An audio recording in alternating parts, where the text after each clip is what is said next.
I took care of that for you this year, buddy. Thank you, Miller. There we go.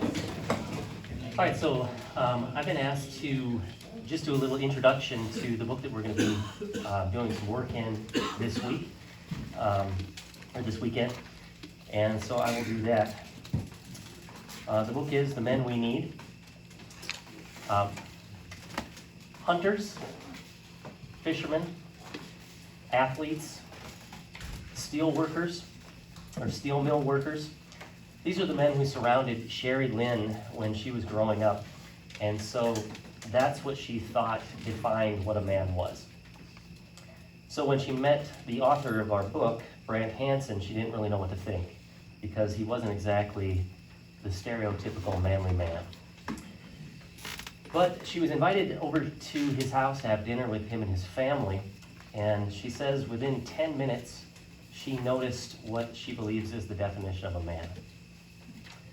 She noticed how his wife and his daughter looked at him. With love? Yeah. With adoration? Sure. But more than that, she could see that the women in Brant's life felt safe. Not we live in a castle with a moat safe necessarily, but they were safe in Brant's presence. That made a big impact on Sherry Lynn. So would Sherry see the same thing if she came to your house for dinner? It's a good question to ask. I'm going to read you some of her words from the foreword in this book. She writes, I grew up in a desperately unsafe house with a desperately unsafe father who was also an active, vibrant member of our church community. And that has given me a better than average church scoundrel radar. I felt sure that Brant Hansen was not that, but because of my past, I needed a little more proof. Later, when we went out on the road for events, my initial impression of him was proven over and over again. When women in all their splendor would pass us, attempting to garner some level of attention from him, they never had his attention.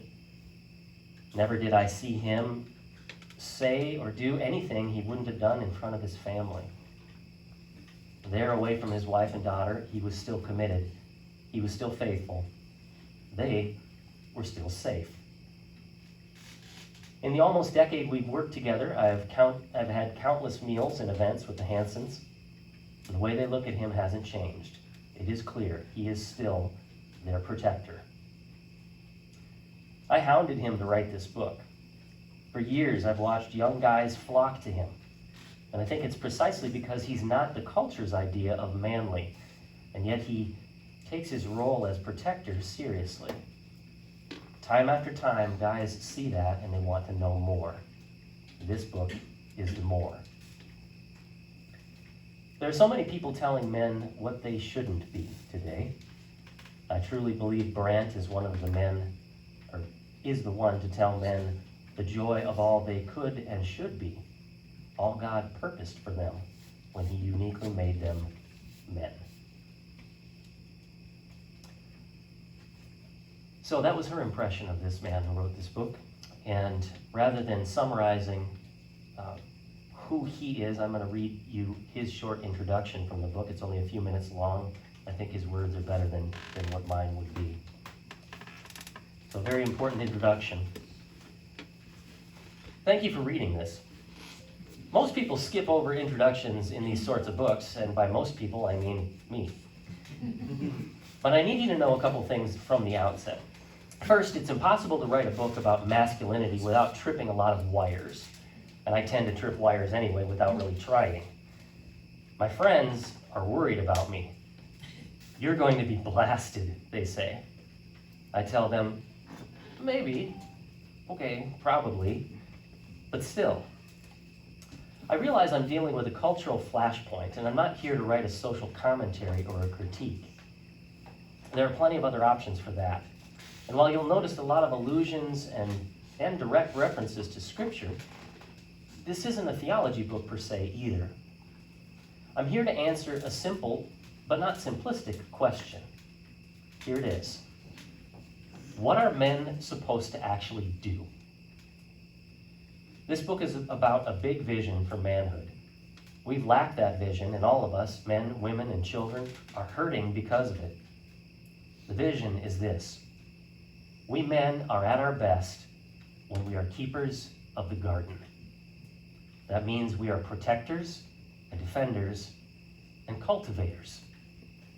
We are at our best when we champion the weak and vulnerable. We are at our best when we use whatever strength we have to safeguard the innocent and provide a place for people to thrive. This is the job that Adam was given, keeper of the garden. So I'm hoping this book is immediately practical. I hope it's full of wisdom and it adds value to your life. If you're a man reading this, I hope it inspires you to be a source of security and life for everyone around you, including those who might hate my premise that this is what men are for. Another thing I should tell you, in full disclosure, while this book is about how to be a man, it won't be a typical how to be a man book because I'm not capable of writing that. I don't relate to most of those books. I'm not, how to say, the most intimidatingly manly of all possible men. Let's put it this way. I don't even hunt. I play the accordion. I'm not good at grilling. I don't even really enjoy camping. I was in Boy Scouts, but not successfully. I seriously thought the other scouts would think I was cool if I brought my new flute to the campout. Narrator, but they did not think it was cool. And that's right, I play the flute too. I wanted to play sports, but since I was always one of the smallest kids in the class, our town obsession, football, was a no-go. That is until my senior year, after I had had a growth spurt and shot up to my current 5'10". My mom then let me play high school football until I had to quit, and I'm not making this up, because they couldn't find a helmet big enough for my head. I did use my oversized head successfully as captain of the Scholastic Bowl team and was all conference. I was also the president, the state president, of the Illinois Student Librarians Association. That's right, but that's so can. I don't know how to fix cars, though I have much respect for those who do. When I go into AutoZone, I try to play it cool, but I'm aware that they can tell I have no idea what I'm even looking at. I'm a pretty fit guy, but not jacked. I have 0 tattoos. I'm not against tats, it's just that I could never decide on one. I'm sure it would be a Lord of the Rings character, but there are so many. I'd hate to go with Tom Bombadil and then wish it was Elrond. I can't live with that kind of regret. I respect hunters, but I don't hunt because of my neurological condition called, I'm not going to pronounce this right, nystagmus. It makes my eyes move back and forth rapidly. So in order to see, I have to move my head rapidly too. Note, rapid involuntary head movements is not a plus for shooting. It's not safe, except, for the animals. It's very safe for them, deeply safe. I say all this because I want you to know that this is not going to be one of those books that's all about how if you want to be a real man, you've got to get out there and take down a moose barehanded or free solo El Capitan. I can't even free solo stairs. I am an avid indoorsman. I own puppets. But you know what? As much as, say, climbing rocks is impressive and a fine sport, the world isn't truly desperate for more people who can do that. Nothing against rock climbers, you're fantastic. It's also true that the world's deep need isn't for more puppet-wielding accordion players. I've learned this repeatedly and emphatically. If you do happen to be a jacked, tatted-up auto mechanic who spends his weekend spearfishing, I respect that. You're welcome here. This book is for you too.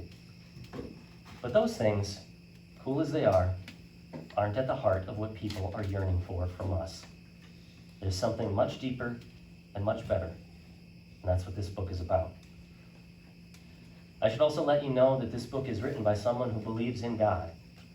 That, of course, is not an odd thing. what may be out of the ordinary is that God is not a side character in this play. He's the central one, influencing, I hope, every page. He knows us, what we're made for, and why we're here. Our world is hurting. People are waiting for us. Here's hoping we can become the men we need.